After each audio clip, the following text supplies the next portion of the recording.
Medok'tan Garcinia Gel 8'de sağlığı sunar.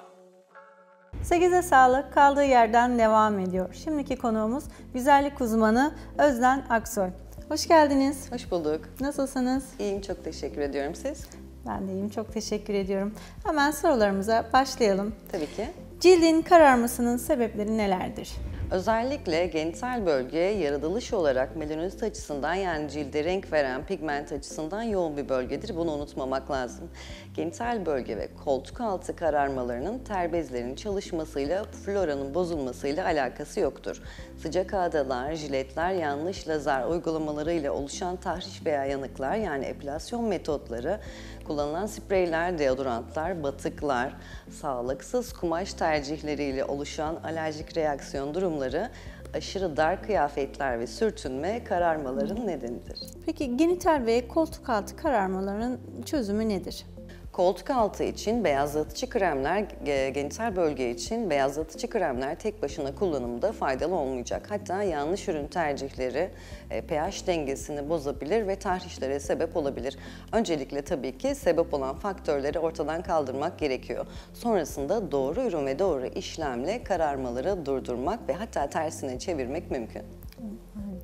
Peki bölgesel kararmaları gidermek için nasıl bir uygulama yapıyorsunuz? Öncelikle mutlaka kararmaya sebep olan faktörleri ortadan kaldırmaya yönelik danışanımızla bir plan yapıyoruz. Çünkü sonuç almak için birlikte ilerlememiz gerekiyor.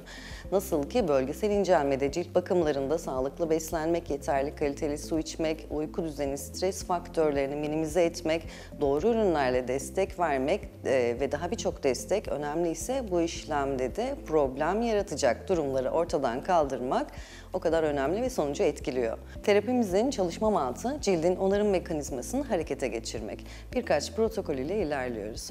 Bunlardan bir tanesi kararmaya sebep olabilecek batıklar ve kıl köklerine yönelik protokol. Çünkü oradaki batık ve oluşabilecek bakteri hem sivilce oluşturabilir, tahriş olabilir, hem de oranın pH'ını bozabilir. Bitkisel içerikli bir terapiyle kombinliyoruz. Buradaki amacımız cildin doğal onarım sürecini desteklemek ve kat be kat hızlandırmak. Bu bakımlarımız haftada bir uygulanıyor. Kararmanın durumuna göre 8-10 seans olarak ilerliyoruz. Ve kesinlikle ağrılı, acılı bir işlem değil ve kişi günlük yaşantısına çok rahat devam ediyor. Evet.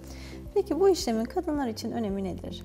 Özellikle koltuk altı kararmalarında istediği kıyafeti giyememe, kollarını kaldırmaktan utanma ve daha çok terleme, bakteriyel problemle birlikte koku problemi ve özgüven eksikliğine sebep oluyor. Genital bölgeyle ilgili kararmada birçok danışanımız bu durumu büyük sıkıntı haline getiriyor ve partneriyle sıkıntı yaşayabileceğini düşünüyor. Bacaklara doğru yayılmış kararmalarda ise istediği mayo, bikiniyi giyememe ile ilgili sıkıntılar oluyor. Ve bu da tabii ki danışanlarımızı oldukça mutsuz ediyor. Kararmaya yönelik protokollerimizle bu problemleri mümkün olduğu kadar minimize ediyoruz. Peki uygulamadan sonra istenilen beyazlığa kavuşulmuş olsa bile sonradan kararma tekrar mümkün mü?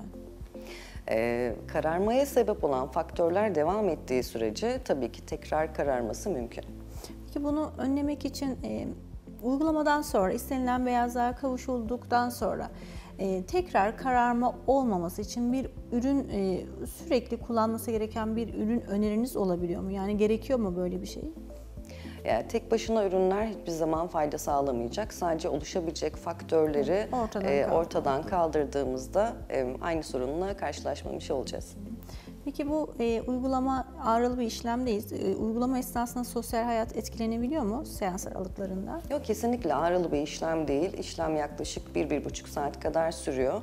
Gayet konforlu bir işlem. Günlük yaşantılarına da çok rahat devam edebilirler. Peki bu uygulamayı her mevsim uygulayabiliyor muyuz yoksa belli bir dönemi var mı? Tabii ki istenilen zamanda, istenilen mevsimde uygulama yapabiliyoruz. Hiçbir problem yok. O da ayrı bir konfor o Tabii zaman. ki, tabii ki. Peki mevcut kararmayı düzeltmek için dışarıdan ürün aldığımızda tekrardan kararmayı düzeltmek yerine kararmayı daha da arttırabilme riski var mıdır? Yani ürün tercihi, yanlış ürün tercihi kararmayı arttırır mı diye düzelteyim aslında. Onlar için önerileriniz neler olabilir? Yani tabii ki tek başına fayda sağlayamadığı gibi yanlış ürün tercihleri de hem tahrişe sebep olabilir, florayı bozabilir, pH dengesini bozabilir. Aman dikkat. Özden Hanım, ağzınıza sağlık. Verdiğiniz kıymetli bilgiler için çok teşekkür ediyoruz. Ben çok teşekkür ediyorum. 8'e Sağlık'ta bugünkü konuğumuz güzellik uzmanı Özden Aksoy'du. Kendisine çok teşekkür ediyoruz. 8'e Sağlık kaldığı yerden devam ediyor. Medok'tan Garcinia Jel 8'de sağlığı sundu.